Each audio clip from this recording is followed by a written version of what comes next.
रञ्जिनी नित्यप्रकाशिनी चैव स्वप्रकाशस्वरूपिणी महालक्ष्मीर्महाकाली महाकन्या सरस्वती भोगवैभवसन्धात्री भक्तानुग्रहकारिणी ईशावास्या महामाया महादेवी महेश्वरी हृल्लेखा परमाशक्तिर्मातृका बीजरूपिणी नित्यानन्दा नित्यबोधा नादिनी जनमोदिनी सत्यप्रत्ययिनी चैव स्वप्रकाशात्मरूपिणी त्रिपुरा भैरवी विद्या हंसा वागीश्वरी शिवा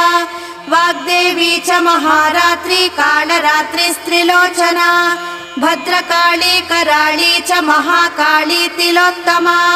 काली कराळवक्त्रान्त कामाक्षी कामदा शुभा चण्डिका चण्डरूपेशा चामुण्डा चक्रधारिणी त्रैलो